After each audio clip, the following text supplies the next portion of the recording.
What's happening, Lighthouse crew? If you know me, know of me, or don't know me, my name is Imani Simon, and this is Simon Says, the Lighthouse Podcast. Welcome, welcome, welcome, and welcome back. Today I have with me some tea. So, y'all know the drill. Y'all get y'all something to drink, something to eat, whatever. And let's sit back and hear. Today's episode is called Through the Valley of Grief. And although I would love to sit and talk to y'all about the nitty gritty and the stages of grief and all this other stuff, um, I'm not ready.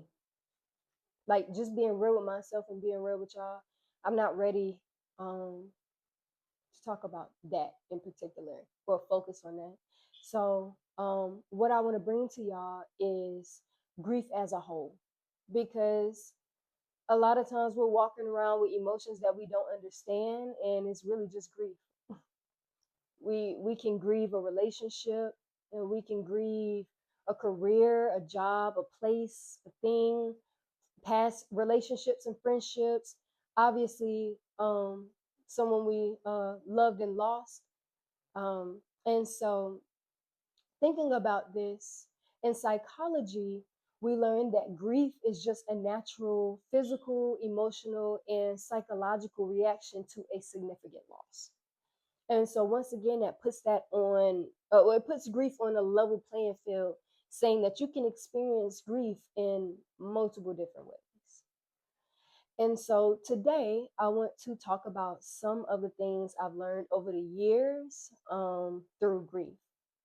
And so the three things, they're gonna sound like cliches when I say them, and I get it, but it's time that we actually start listening to these cliches and actually start walking with the wisdom that these cliches actually give.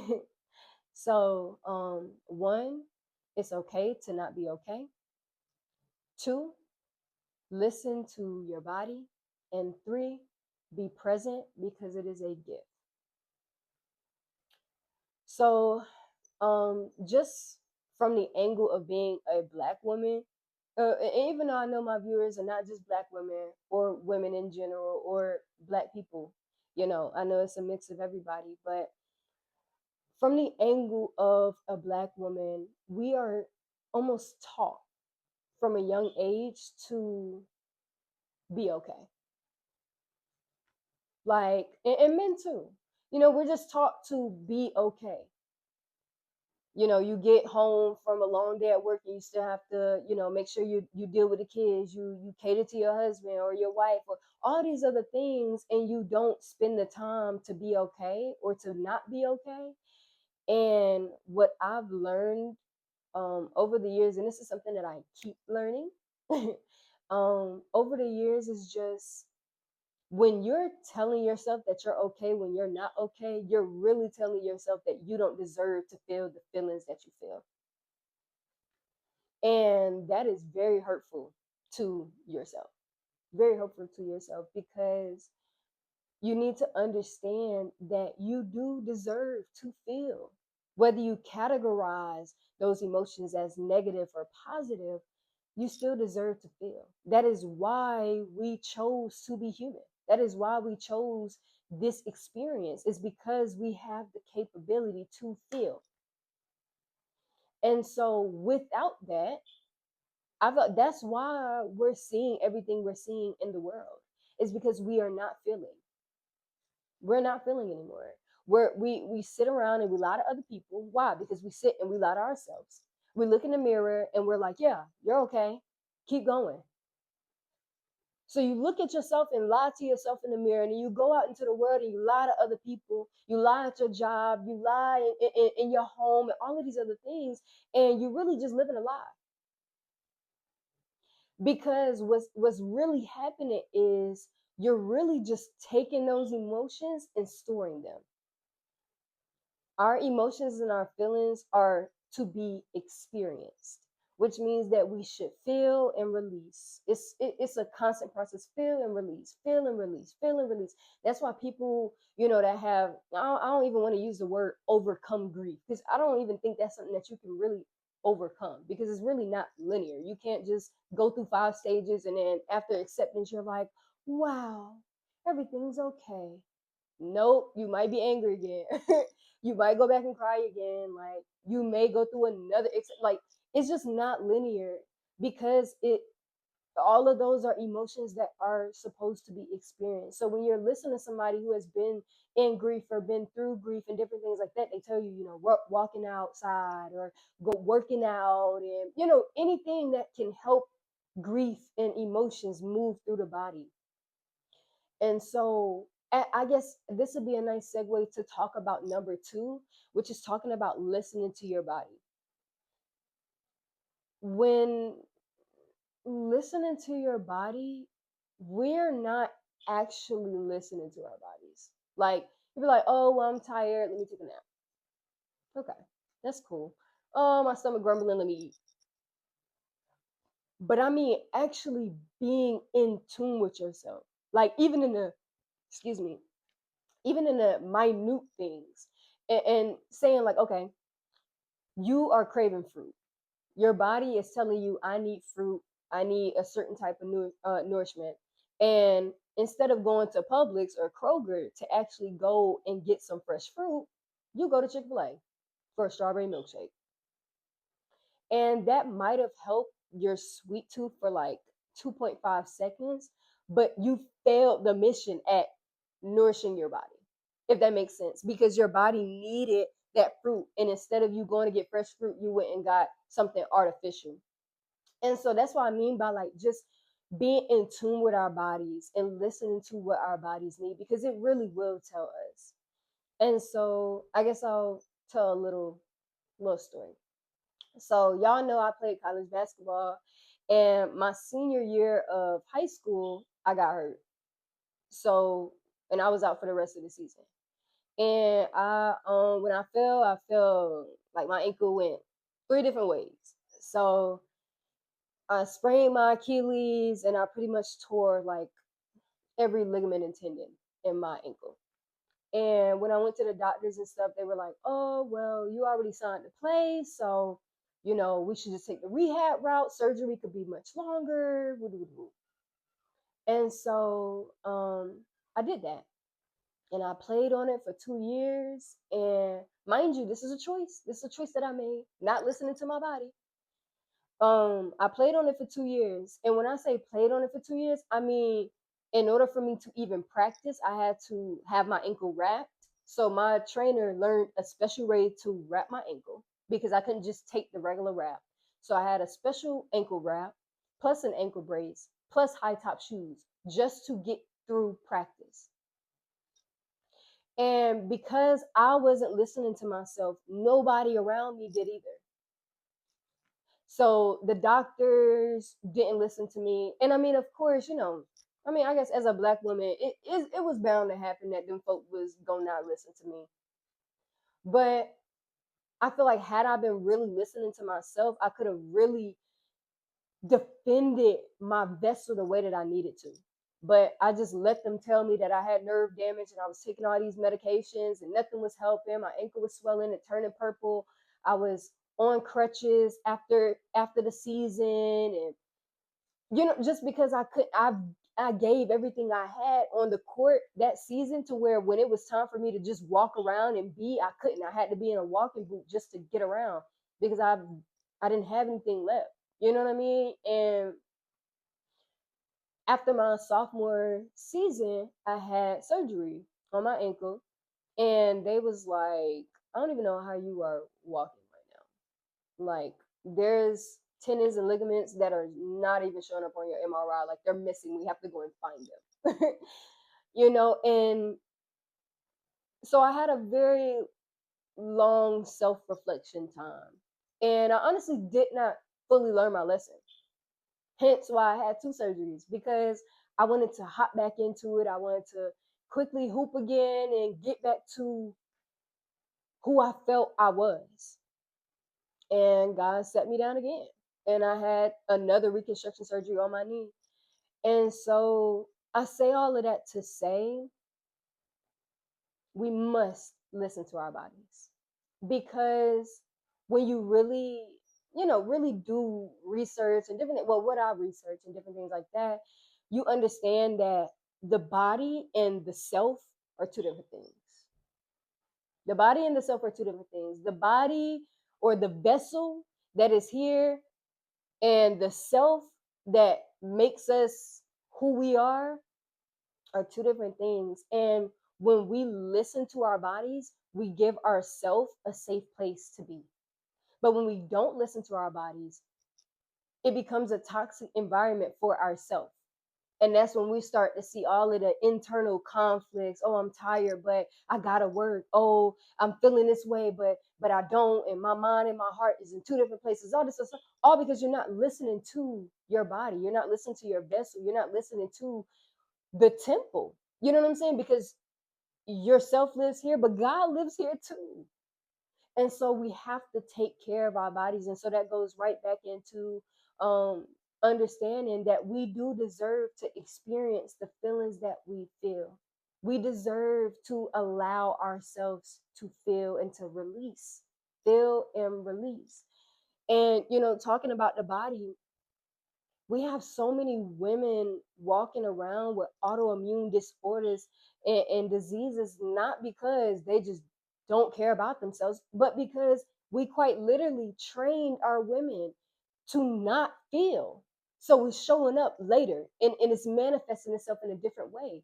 Whereas if we just allowed ourselves to feel in that moment and release it, we might have not had the later stress, the later heart issues, the later, it's just feeling. It's just feeling. And that is quite literally what makes us human. It's our emotions. We could have been on any plane. We could have chose to, experience anything else, but we chose to come here and feel. And so that brings me to number 3, which talks about being present in this very moment because it's a gift, right? If we do not listen to ourselves, this moment does not feel like a gift because it's in chaos. Our body is just storing the things that we are not releasing. All those pent up emotions, even the excitement. If you don't release that excitement, it still stores in your body. You know what I mean? Like, we need to release. Like, it's a system. Feel release, feel release, feel release, feel release, feel release. Because if not, we're doing feel store, feel store, feel store. And it will show itself later. And that's why, like, I love talking to older people. Like, I love talking to older people because I'm like, put me where the wealth is. Okay, where's the wealthy people at?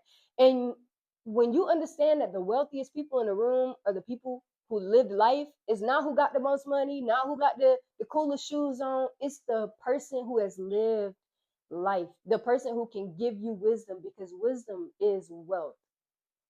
And one thing that they will tell you is, oh, and sometimes they'll joke about it, but oh, I should have, ate a little bit different, or I should have, made sure I took that trip. I should have worked out when I needed to, because now I feel, I feel it. Because we didn't feel it then, we didn't release it then, we didn't listen to our bodies then, and so now when we're older, we're feeling these things. And life is honestly too short. Like, realistically, it's no way in hell I'm 14, 15 years old and I was thinking that my best friend when I turned 18 would not be here with me. What? If somebody came up to me and told me that, I'd be like, okay, whatever. Because when you're young, you just think you got time. And like, realistically, we do, because the time is in this very moment. And that's what I mean by being present. There's no tomorrow. Tomorrow is dead seriously not promised. This next hour is not promised. So you have to be present. So in this moment, being love, being light, giving freely, showing compassion, showing empathy, feeling our emotions is what makes this moment important. What makes this very second in time a gift is because you are truly living the human experience. And when you try to not feel and try to numb yourself and all of these other things, you're making it harder on yourself. Because once again, I told you, self and body are two different things. That's why when our loved ones transition, they can leave their body here and fly on to the next experience, the next piece, the next kingdom, whatever, because this vessel is just a place for us to be and to experience. And I feel like it's important. And once again, this is why we're experiencing what we're experiencing on earth, like in terms of the country being in disarray, the world being in disarray, because we are so out of touch with ourselves. We look in the mirror and we'll lie to ourselves. We'll pray to God and lie to God about how we feeling because we scared that he ain't gonna hear our emotions. Oh, well, I'm feeling real negative right now, so I ain't gonna talk to God. You lying to God about how you feel, like he ain't big and bad enough to hold your emotions. Release them. Release them, because when you're not releasing them, you are storing it. And our bodies, our environments are reeking of us storing stuff. Quite literally, storing hate, storing stress, storing trauma, and our world is reflecting it. We must listen to our bodies because it is going to tell you exactly what you need. We must listen to ourselves. We must feel these emotions and let them come and go. Because if not, we just live in this lie that catches up with us realistically. And if you're here to this point, I'm going to give you number 4. So number 4 is we are never alone. You are never alone. And with that, whether you believe that Jesus walks with you or you believe that your ancestors are always surrounding you, you are never alone. Like when you walk outside and you breathe the air, you are surrounded by God. Truly. Like, and it's in that mindset that we are able to give freely. We're able to live in abundance. We're able to feel and be empathetic and sympathetic towards people because we understand that it is an abundance of it. Abundance of trees, abundance of grass, abundance of life, because God is here. God is here. God is here. And so because of that, he gave us these vessels to be present and to experience. And that's the journey. That's the mission. Aside from, the purpose and all of this other stuff, the experience is to experience. The experience is to experience. Feel, love hard, send the flowers, make the call, take the trip, invest your money, like do it all. Because we keep pushing things off to tomorrow, and tomorrow is not coming. Like for real, tomorrow is now. Future is now. I am quite literally living in the future in this very second. I thought about this yesterday. And so it's like we gotta love. And that's why I'm doing this podcast, is because if we can love ourselves, if we can listen to ourselves, if we can be a light in our own life and start flickering each other, motivating each other, guiding each other, we will begin to live in a world where everyone can feel again. Because feeling is what's stopping us from loving. What's stopping us from giving. What's stopping us from showing random kindness. When's the last time you smiled at somebody just walking and smile, walking and wave? Get your head out of your phone, yo. Like, we have to be present in every moment, because that's the gift. Live in it, breathe in it, feel God, and let other people feel God through you. That is why we are here. Aside from purpose and money and all the materialistic things, we came here to experience. And that is something that I've learned through grief, was being in tune with myself and my emotions, allowing myself to feel those emotions and not being mean to myself or beating myself up because I feel. Not, holding back love because I'm afraid to lose it. Not showing kindness because I'm afraid that that person may be ugly towards me. Like, no, no, no, no, no, no. No. We are lights, man. We are lights. And we need to feel. We need to feel. We need to be in tune with our bodies, with our minds, our souls. Everything needs to be aligned. Open up that heart chakra, baby. Open up that heart chakra and feel. Feel for our country, feel for our world, feel for the people next to you, feel for yourself, because that is the only thing that is going to get us through this life. Is the love that we have for ourselves and the love that we have for each other. And understanding, like I said in number 4, that you are never, ever, ever alone. Every day I'm surrounded by my folk. You know what I'm saying? Seen and unseen. Straight up. And I feel it, I know it.